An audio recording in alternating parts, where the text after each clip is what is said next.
Why not move the United Nations headquarters to Kiev? There's no reason to have the United Nations headquarters in New York. There's no way China can be limited by some kind of weird ideas in Europe. I must take the point of departure in Madame von der Leyen's visit, where she met your president, and she was very well received here, and they had discussions about trade. And when she gave a press conference here before she left, she said, "We will make future cooperation in the economic field with China dependent upon whether or not China will put pressure on Russia to stop the war in Ukraine." Now, if you come here with that attitude, I know the Chinese are kind people and they will listen to it, but I don't think you should sit and wait for her to come to her senses. She's not coming to her senses. She has the guts to say that when she represents 450 million people and a number of governments who all have refused to use diplomacy to solve the problem. Then she asks or demands of China that China should talk to Russia. What has China got to do with it? The problems we see and the very, very tragedy of the Ukrainian people and the hundreds of thousands of dead people have been caused originally. Now I say originally, and I'm looking at conflicts, not at war.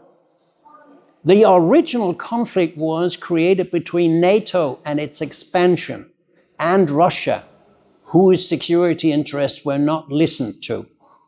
President Putin warned against NATO's expansion in 2007, if not before.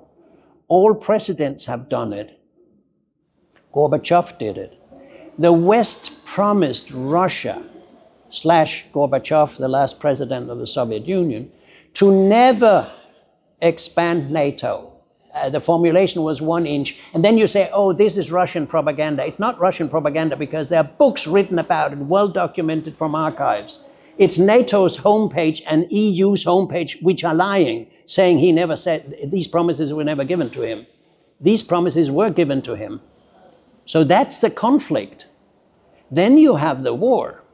And I say, if you have created this and you have a problem in Europe with Russia, you talk with Russia.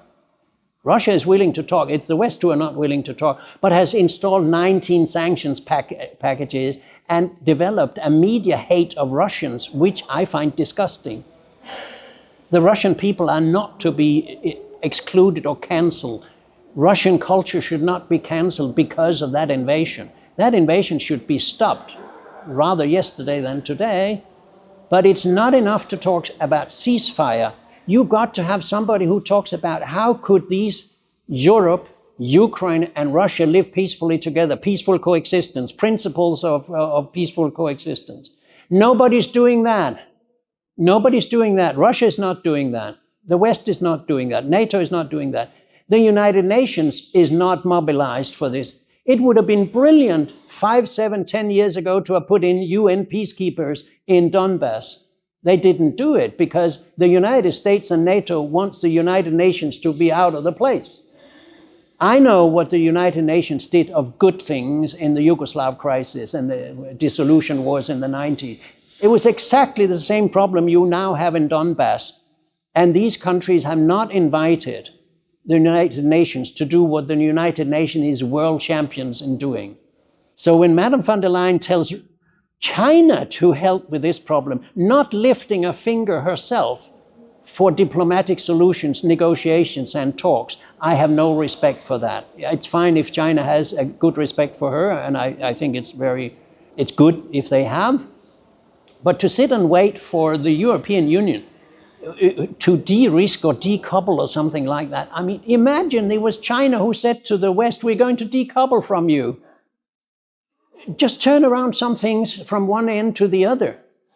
I think the West would be very angry if they heard somebody say, we're going to decouple from you, or we're going to de-link, or whatever the word is.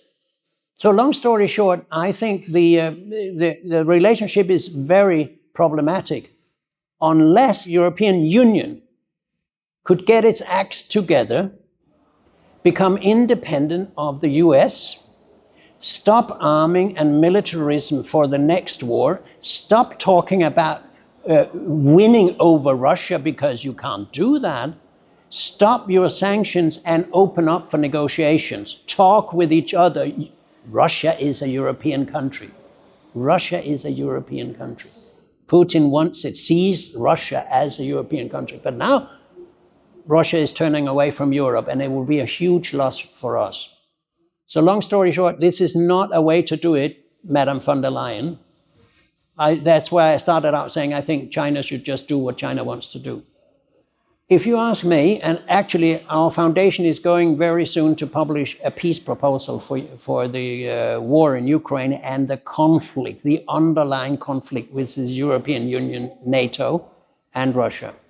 It's just that both parties are cynically using Ukraine to play out their conflict. It will include something like saying, you will not get those territories back. Those are lost because of NATO's policies. You will not become a NATO member to Ukraine. Now then Ukraine have all right to say, what do we get then?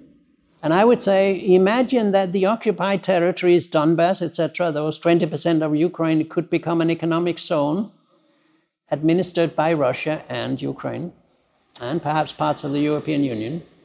Go in and do something. Instead of saying it's my territory or it's your territory, say it's our territory, because it's the industrial center of Ukraine. So you can have a zone for economic development, a kind of Shenzhen in Europe. Then you need peacekeeping. And the only ones who cannot do peacekeeping is NATO. NATO cannot get into Ukraine because of Russian legitimate security interest. NATO has no experience or education in peacekeeping, which is totally different from fighting wars.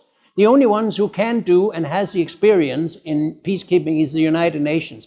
I would say at least 100,000 people of the three legs, civil affairs, civil police, and unarmed blue helmets. That's a classical United Nations peacekeeping mission, and it works if you give them clear mandates and enough money and send your best people from around the world. China could make a huge contribution there.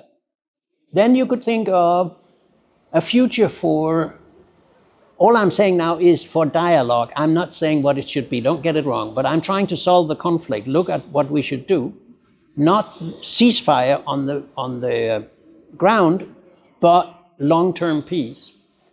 That would mean to think of a way in which Ukraine could become a new type of country that would be more attractive than continuing the war. So I would say, why not a new Switzerland?